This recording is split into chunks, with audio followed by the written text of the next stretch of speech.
Thank you for joining me on this adventure. Your presence means the world to me. Welcome, friends, to our video dedicated to 2013 United States federal budget. Let's dive right in and uncover its wonders. The 2013 United States federal budget is the budget to fund government operations for the fiscal year 2013, which began on October 1, 2012, and ended on September 30, 2013. The original spending request was issued by President Barack Obama in February 2012. The Budget Control Act of 2011 mandates caps on discretionary spending, which under current law will be lowered beginning in January 2013 to remove $1.20 trillion of spending over the following 10 years. In addition, several temporary tax cuts were scheduled to expire at the beginning of the 2013 calendar year, including the 2001 and 2003 Bush tax cuts on income, capital gains, and estate tax, which had been extended in the 2010 tax deal, as well as a payroll tax cut that began as a result of the 2010 deal and had been most recently extended in an early 2012 tax deal. The combination of sudden spending cuts and tax increases has led to concerns about significant negative effects on the economy in the wake of the weak recovery from the recession that began in 2007. The government was initially funded through a single temporary continuing resolution. Final funding for the government was enacted on March 26, 2013, as the Consolidated and Further Continuing Appropriations Act 2013, which contained funding bills for the Department of Defense and Department of Veterans Affairs, with a full-year continuing resolution for all other departments and agencies. In the upcoming section, we'll be dissecting background and exploring its implications in greater detail. The Budget Control Act of 2011 was passed in August 2011 as a resolution to the debt ceiling crisis. The fiscal year abbreviated as FY 2013 budget is the first to be affected by the second of two rounds of budget cuts specified in the Act. The first round of cuts has already been applied to the 10 years beginning in FY. For this second round of cuts, the Budget Control Act had formed the United States Congress Joint Select Committee on Deficit Reduction, sometimes referred to as the Supercommittee, to identify at least $1.20 trillion in cuts over the 10 years beginning with FY, and specified automatic across-the-board cuts of the same amount, equally split between security and non-security programs, if no such budget reduction legislation was passed by Congress. On November 21, 2011, the Joint Select Committee on Deficit Reduction announced that it did not reach a deal on the budget-cutting legislation, raising the possibility that the automatic cuts would be activated if the full Congress could not enact its own deficit reduction legislation by December 23, 2011. The Supercommittee's lack of an agreement was attributed to the refusal of Republicans to consider any tax increases, combined with Democratic insistence on including these revenue increases such as the expiration of the Bush tax cuts, which under current law expire at the end of 2012. In this section, we'll be shedding light on budget proposals and its impact on our understanding of the subject. President Obama's February 2012 budget message to Congress addressed themes of economic crisis and response, an updated defense strategy, taxation fairness, income equality, fiscal responsibility, and investments in education and research to help the U.S. compete economically.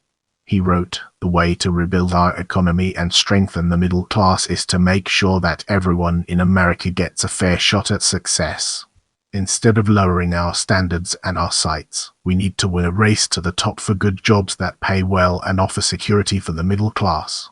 To succeed and thrive in the global, high-tech economy, we need America to be a place with the highest skilled, highest educated workers, the most advanced transportation and communication networks, and the strongest commitment to research and technology in the world. This budget makes investments that can help America win this race, create good jobs, and lead in the world economy."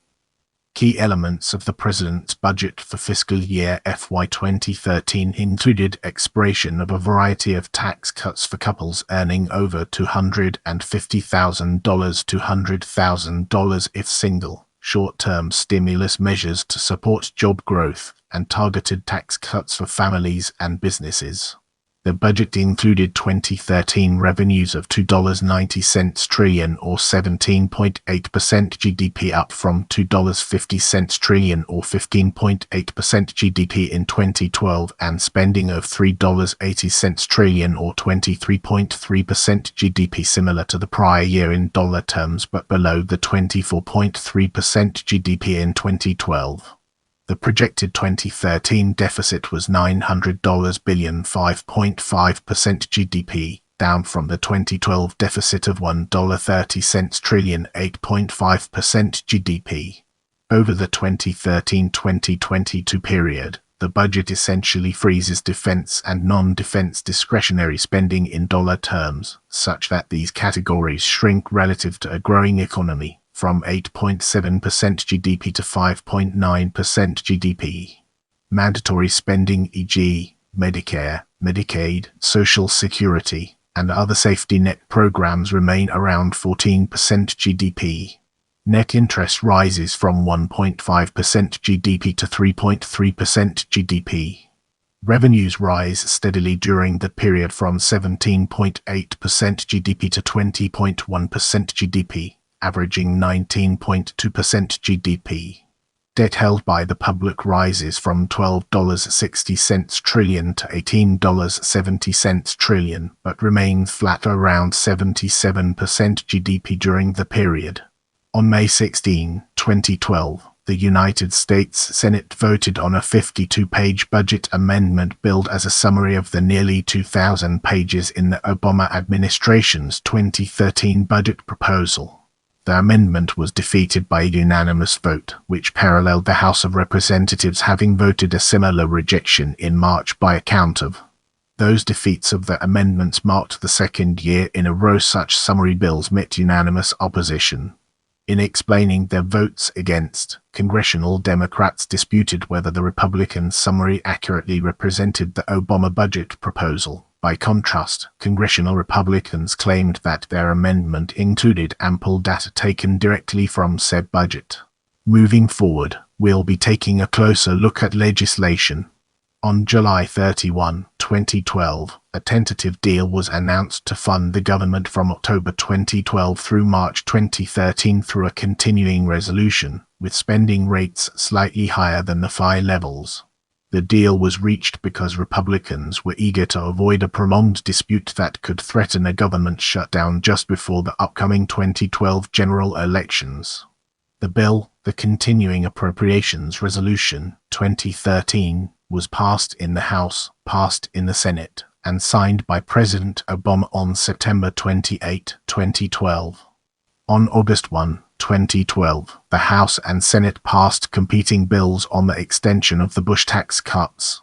The House bill would extend all the tax cuts for 1 year, while the Senate version would allow taxes to rise on incomes over $250,000.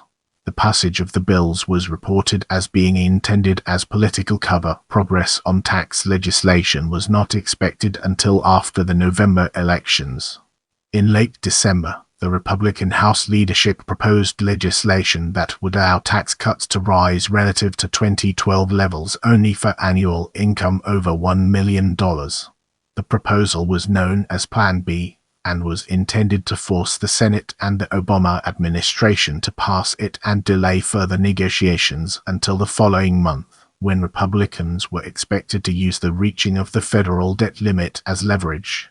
However, the House vote on the plan was abruptly cancelled on December 20, 2012, after it became clear that the bill did not have enough support to pass, due to conservative members of the House who would not support any legislation that would raise taxes without also cutting spending. On December 28, 2012, the Senate passed the Disaster Relief Appropriations Act 2013 to provide for $60.40 billion in additional spending to cover recovery costs from Hurricane Sandy, which had hit the northeastern United States in late October. The bill passed the Senate, but faced uncertain prospects in the House. The bill was not passed by the House before the end of the 112th United States Congress, but it was reintroduced in the 113th United States Congress and became first two acts of that Congress. A bill increasing the borrowing authority of FEMA was enacted on January 6, 2013, and the Appropriations Bill was enacted on January 29, 2013. At around 2 a.m. on January 1, 2013, the Senate passed a compromise bill, the American Taxpayer Relief Act of 2012, by a margin of. The bill would delay the budget sequestration by 2 months, and bill includes $600 billion over 10 years in new tax revenue relative to extending 2012 levels, which is about 1/5 of the revenue that would have been raised had no legislation been passed.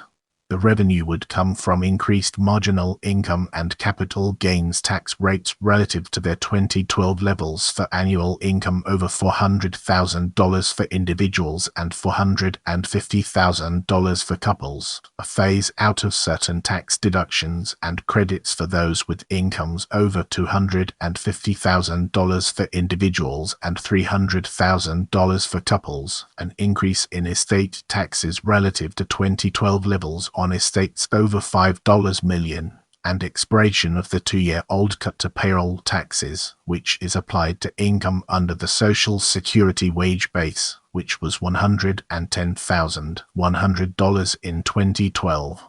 All these changes would all be made permanent. House Speaker John Boehner promised a prompt vote on the Senate bill, but the prospect of the House passing an amended bill raised the prospect that legislation might not be enacted by the end of the 112th Congress at noon on January 3. The House passed the bill without amendments by a margin of at about 11 page meters. EST on January 1, 2013.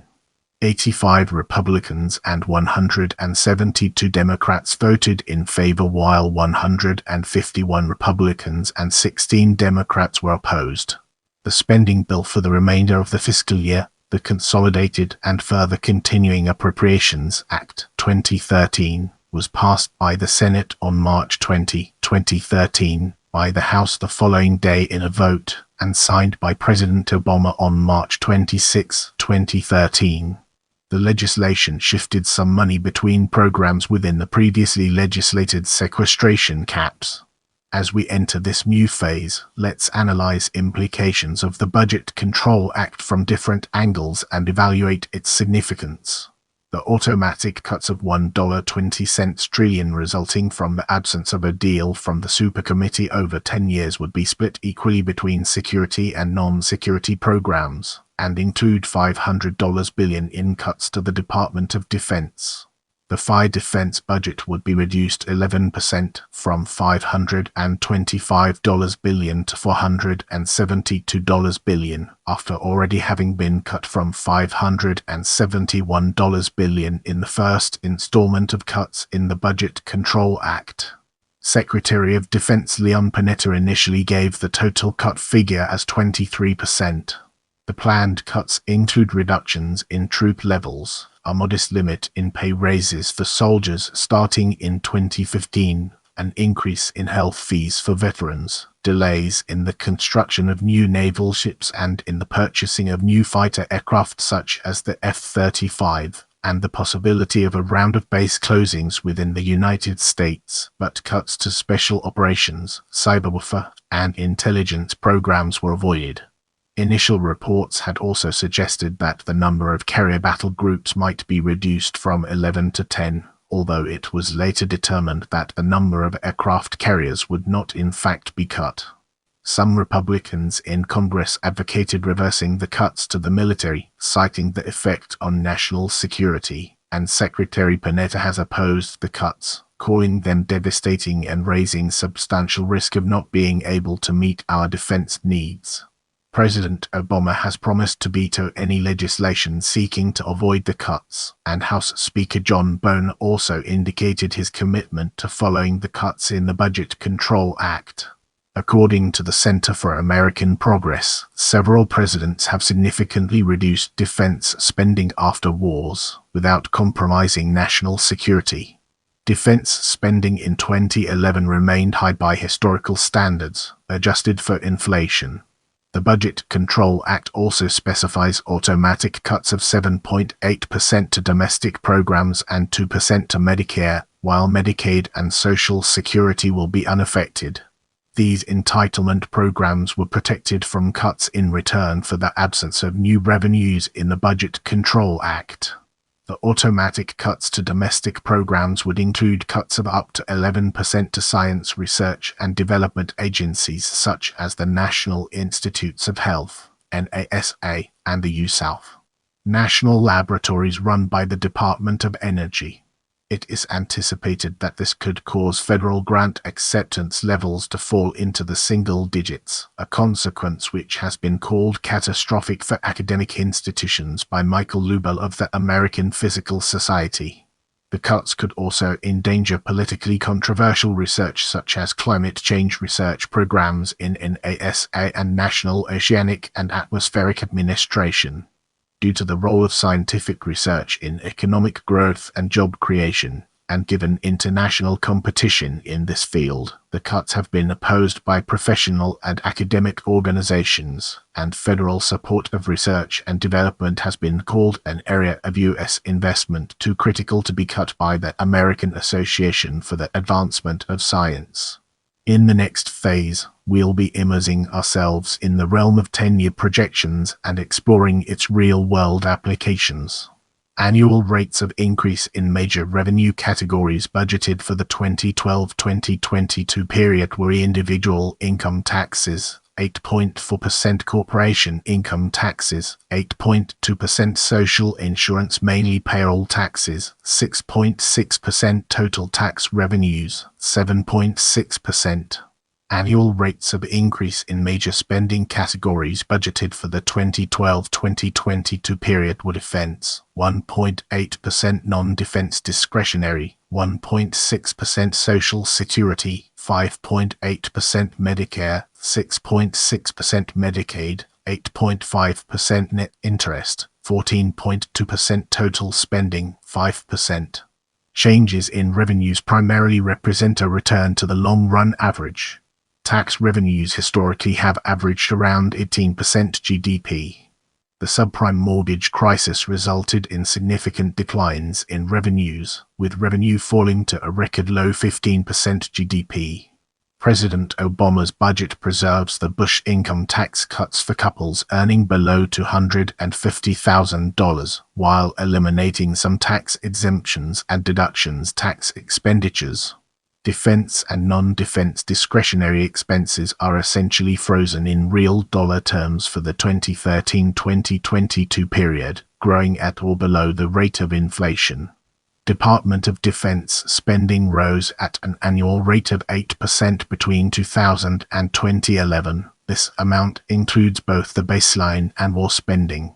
Non-defense discretionary spending rose at an annual rate of 6.6% between 2000 and 2011. Mandatory spending is mainly driven by demographic changes, i.e., an aging population, with fewer workers per retiree, healthcare cost increases per capita, and social security cost of living adjustments. Interest costs represent a return to more typical interest rates as the economy recovers along with the growing public debt. Get ready for an enlightening exploration as we dig into total revenues and spending and understand its role in the broader context. The Obama administration's February 2012 budget request contained $1 trillion in receipts and $200 billion in outlays, for a deficit of $400 billion. The budget projects a reduction in the deficit to $575 billion by 2018 before rising to $704 billion by 2022. With our foundation established, it's time to explore total receipts and its relevance to our overarching theme. In billions of dollars. Thank you for watching. I appreciate your support and I'll see you in the next video.